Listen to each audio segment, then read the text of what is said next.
Fala galerinha, hoje vamos falar aqui nesse vídeo de prisma de Fresnel, ou prisma de Fresnel, como queira. Nós temos aqui um excelente exemplo de óptica física, mais precisamente de fenda dupla. E se ficou curioso para saber como é que funciona, faz o seguinte, não sai daí e acompanha esse vídeo até o final.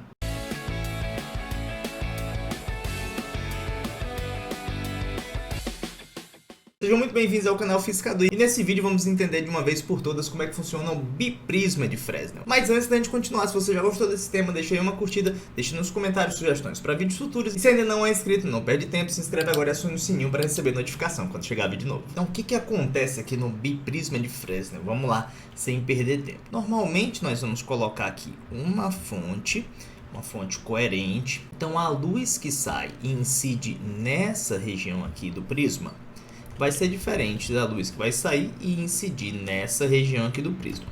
Por quê? Olha só, quando a gente está desse lado, a luz que passa por uma das regiões vai ser percebida por um observador que está desse lado, como se a fonte não estivesse aqui. Ou seja, o raio vem, ele vai sofrer a primeira refração, sofre a segunda refração, e aí se você perceber, a fonte parece estar nessa posição. Obviamente ela não está aqui, isso aqui é só uma percepção, né? É só o prolongamento desse raio. Faz sentido isso? Obviamente a luz que passa na região de baixo dá a sensação de que a fonte está aqui abaixo. Então, para as nossas condições aqui, ou seja, para as nossas aproximações, nós vamos entender que esse ângulo aqui vai ser bem pequeno.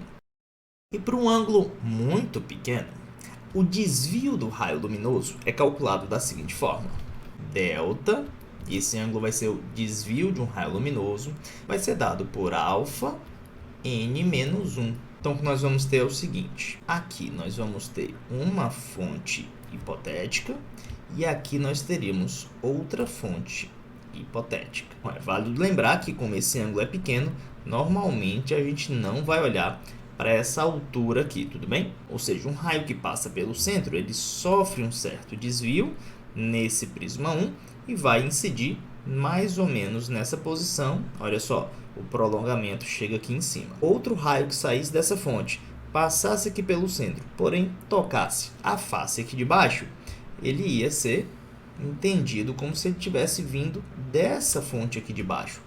Deu para perceber isso? Olha só que legal, o nosso desvio será esse delta. Então, se a gente tomar essa distância como um certo azinho, a tangente desse ângulo delta, olha só, tangente de delta para um ângulo muito pequeno é aproximadamente o próprio ângulo, ou seja, delta.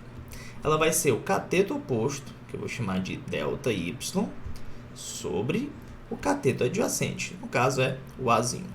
O delta y seria isso aqui.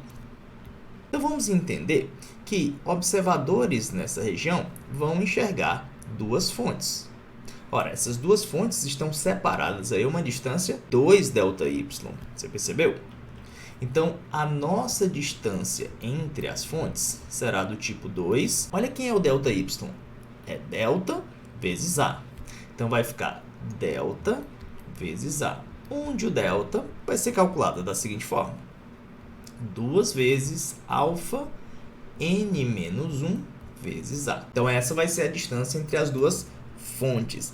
Perceba que não existem duas fontes, e sim uma fonte só com duas imagens aqui, uma para cada região. Bom, agora perceba que desse resultado você vai extrair todos os outros da interferência de fenda dupla. Normalmente, os resultados de fenda dupla você vai escrever d seno de θ é igual a m lambda para um caso de uma interferência construtiva.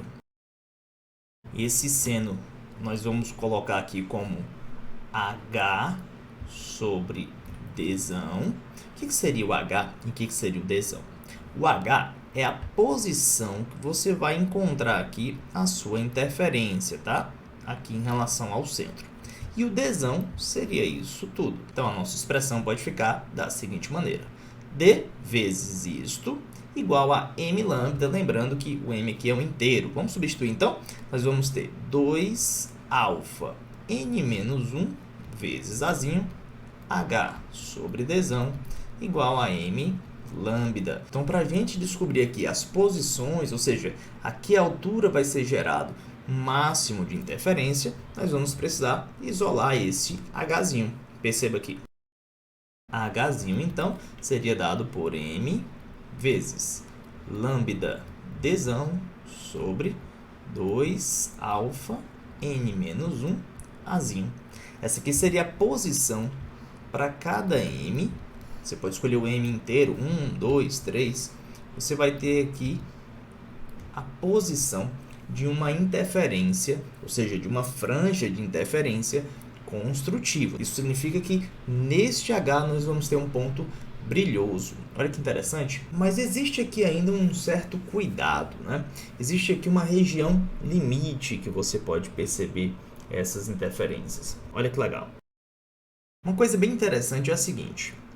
Essa região aqui que eu marquei, acima deste raio limite, é a região na qual vai chegar a luz que passou pela face de cima. Já essa região limitada por este raio limite aqui, que eu pintei de rosa, que vai bater exatamente nessa fonte imagem, nos limita a região de luz que atravessa a face 2.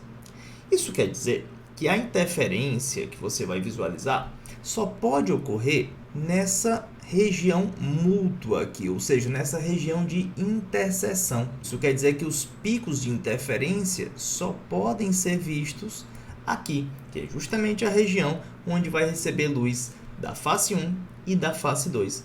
Então, se você pegar um problema que existe algum limite, é interessante perceber que o limite é visualizado a partir dessa configuração, ou seja, dessa montagem. Alguns problemas de óptica física sempre trabalham essa condição, ou seja, essa limitação das interferências. Eu já fiz outro vídeo aqui bem interessante, vou deixar o card aqui em cima, quem tiver interesse. É um vídeo de fenda dupla, porém trabalha com a região limitante. Bom, espero que você tenha gostado desse vídeo, e se gostou, já deixa um joinha, deixa aí nos comentários sugestões para temas futuros. Comenta aí também o que você achou mais legal nesse vídeo, você já tinha ouvido falar sobre isso? A experiência do biprisma de Fresnel.